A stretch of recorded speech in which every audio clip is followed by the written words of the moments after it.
My fiancé texted, I uninvited your veteran friends from the wedding. They make people uncomfortable with their injuries. I'd served with these men for 5 years. I replied, understood. Then I canceled the wedding, threw a party for my brothers instead, and posted every photo. When she saw the event she'd been excluded from, original post, I, 32 male, am a veteran. Did 2 tours overseas, came back with most of my pieces intact. Some of my brothers weren't so lucky. So here's what happened. Wedding was supposed to be in 3 weeks. I'd been with my fiancé for 4 years, engaged for 18 months. We'd already sent invitations, paid deposits, the whole 9 yards. I thought I knew this woman. My groomsmen were my squad, 5 guys I serve with. One lost his left arm below the elbow. Another has burns scarring on about 40% of his face and neck. A third walks with a pronounced limp from shrapnel damage to his leg. These men saved my life. Literally, I wouldn't be breathing without them. Yesterday, I get a text while I'm at work. Just casually, like she's telling me she picked up milk. Hey babe, so I talked to my mom and we decided it's probably best if your army friends don't come to the wedding. Some of her friends already said they'd be uncomfortable around them and we don't want the photos to look weird. You understand, right? Love you. I stare at my phone for maybe 10 minutes. Read it 6 times to make sure I wasn't hallucinating. I replied, understood. That's it. 2 words. Then I left work early. I drove to the venue first. Explained the situation to the coordinator, that the wedding was canceled due to irreconcilable differences discovered late in planning. She was sympathetic. We'd lose the deposit, obviously, about $4,200, but at that point I didn't care. She said she'd handle notifying the caterer and florist on her end since we'd booked through them. Then I called my best man, told him what happened. Dead silence for about 30 seconds. Then he just said, what do you need? I said I needed to throw a party. This Saturday. For the guys. Something good. He said he'd handle it. By the time I got home that evening, my fiancé was there, acting completely normal. Making dinner. Asked me how my day was. I said fine. We need to talk. She smiled. About what, babe? The wedding's off. She laughed. Actually laughed. What? Because of the text? Come on, don't be dramatic. My mom's friends are important people. We're trying to make a good impression. Your friends will understand. They're military. They get sacrifice. I told her that wasn't sacrifice. Sacrifice is what those men gave for this country. What she was asking was discrimination against disabled veterans because they might make her mom's book club uncomfortable. She rolled her eyes. Literally rolled her eyes at me. You're being ridiculous. It's one day. They can come to the reception or something, just not the ceremony. The pictures are forever. I asked her if she'd even heard herself speak. She said I was overreacting and that we could discuss it when I calmed down. I told her I was perfectly calm. I'd canceled the venue. I was going to contact the other vendors in the morning, and I'd appreciate it if she could move her things out by the weekend. The apartment lease was in my name, had been since before we met. That's when she finally got it. The next 3 hours were exhausting. Tears, accusations, apologies that weren't really apologies. I'm sorry you feel that way. Threats to tell everyone I was being abusive, the whole playbook. She called her mother, who showed up and started screaming at me about how I was ruining her daughter's life over some crippled strangers. I recorded that part. Figured it might be useful. I slept on my buddy's couch that night. Gave her until Saturday to get her stuff. Changed the locks on Sunday after confirming she was gone. Update 1. Okay, so things escalated faster than I expected. The party happened Saturday. It was everything. My best man booked out a private room at this barbecue place we all love, the kind with the long wooden tables and the meat sweats guaranteed. All 5 of my groomsmen were there, plus about 12 other guys from our unit who could make it on short notice. Some drove 6 hours. We did toasts. We told stories.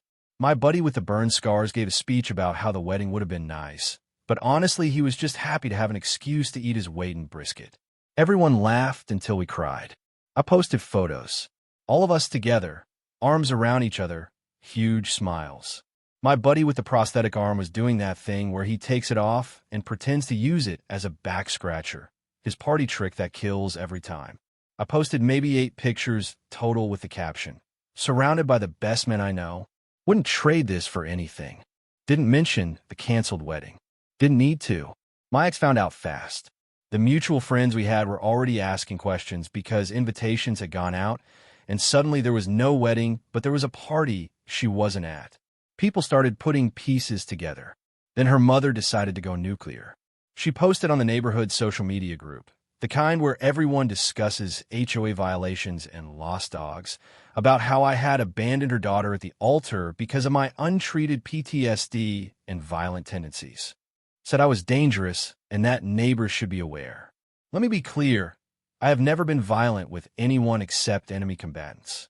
I've never even raised my voice at my ex until that final conversation, and even then I didn't yell, I just stated facts.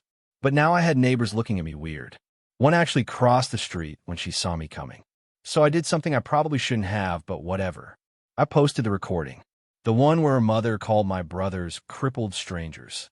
Posted it as a response to her claims about me being dangerous, with the caption, "For context, here's the actual reason the wedding was canceled." That recording went semi-viral locally.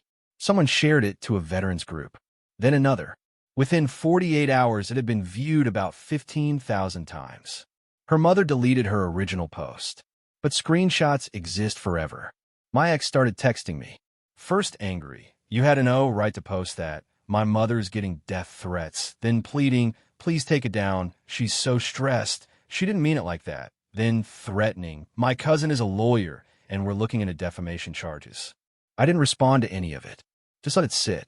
Then she showed up at my apartment, banging on the door at 11 p.m. on a Tuesday. I didn't open it. Told her through the door that if she didn't leave, I'd call the police. She screamed that I was ruining her life, that no one would date her now, that she was getting harassed online, that her mother had to take down all her social media. I said that sounded like a consequence. She called me heartless.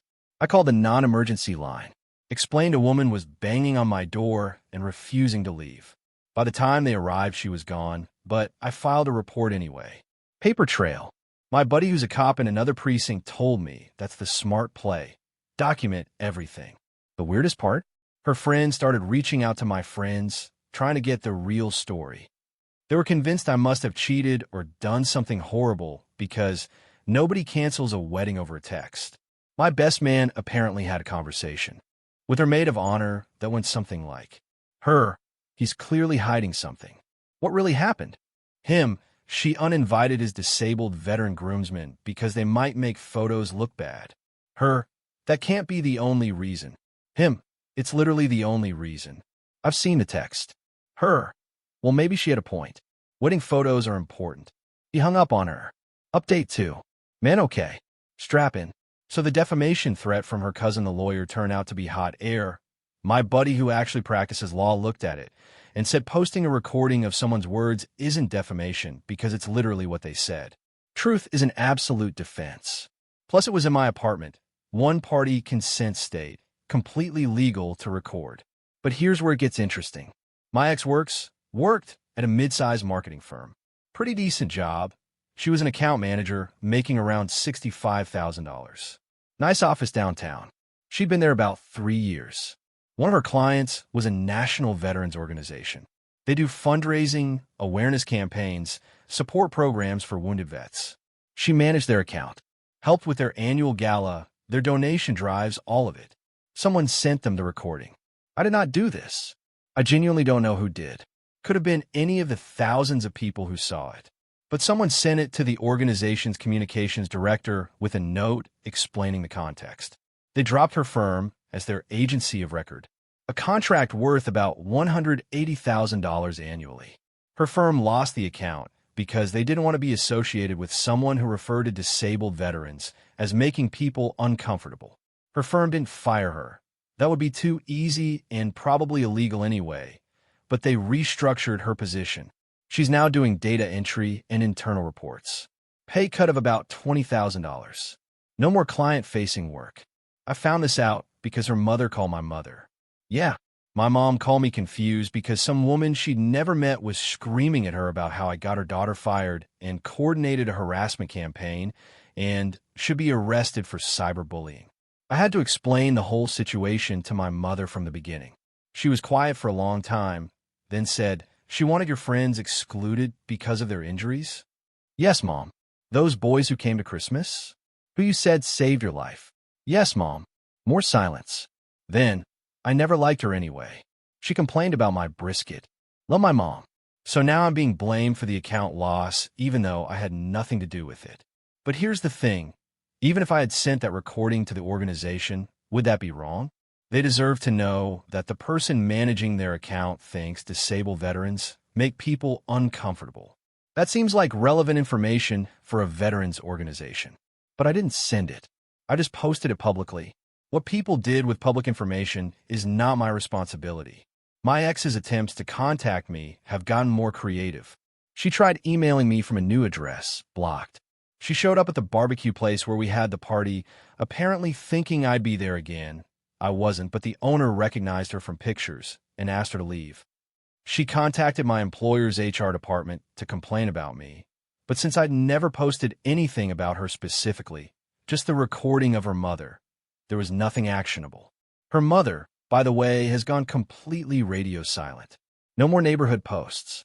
Her husband, my ex's stepfather, apparently gave her some kind of ultimatum after the recording went viral. I don't know the details, but my ex mentioned something in one of her blocked emails about her mother being cut off from family decisions now. Make of that what you will. The guys have been amazing through all this. Every few days, one of them checks in. We started a group chat called Wedding Crashers, even though technically we crashed our own party. The jokes help. My buddy with the prosthetic sent me a message that said, "Bro, you gave up a wedding for us. That's the most romantically stupid thing anyone's ever done. I love you." I told him I didn't give up anything worth having. Final update. All right, this is probably my last post about this whole situation. Things have settled into a weird kind of normal. The fallout from my ex continues, but I've stopped keeping track. Last I heard through mutual friends, she moved back in with her mother because she couldn't afford her apartment on a reduced salary. The irony of that isn't lost on me. She's now living with a woman whose words cost her the career she had. Her mother never apologized. Not publicly, not privately. I never expected her to. People like that don't see themselves as wrong. They see themselves as victims of other people's oversensitivity. I did get one final message from my ex. She must have created a new email because it got through my filters. It was long, rambling, alternating between apologizing and blaming me. The gist was, she was sorry the text came across harshly, but she still thought I overreacted. The wedding could have been worked out if I'd just been willing to compromise. She never actually said she was wrong about my friends, just that she wished she'd worded it differently. She ended by saying she hoped I was happy now that I'd chosen strangers over the woman who loved me. I didn't respond, but I thought about it a lot. Those strangers held pressure on my wound for 40 minutes when I got hit. Those strangers carried my buddy out of a burning vehicle.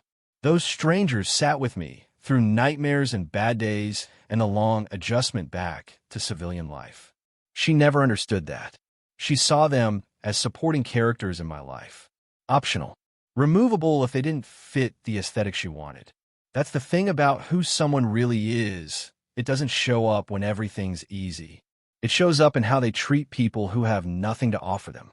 My friends couldn't offer her good wedding photos or comfortable conversations with her mother's book club. So they were disposable. I wasn't going to build a life with someone who thought like that. Not for 1,000 weddings. Not for anything. The guys and I are planning a trip for later this year. Nothing fancy, just renting a cabin somewhere, probably grilling too much meat and playing cards and telling the same stories we've told 100 times. My buddy with the burn scars is bringing his girlfriend. He met her at a support group for burn survivors about a year ago. She's great. My buddy with the prosthetic is bringing his dog, who is objectively the best dog on the planet. I'll probably be the single one there. That's fine. I'm not looking right now. Maybe eventually, but not yet. I need some time to trust my own judgment again, to understand how I spent 4 years with someone and didn't see who she really was until 3 weeks before the wedding. Or maybe I did see it. Little moments I explain away. The time she said she didn't want to go to my buddy's birthday because it would be depressing. The way she always had an excuse to skip our unit reunions. The comments about how my PTSD made her feel like she was walking on eggshells. even though I've been in therapy for years and have it well managed.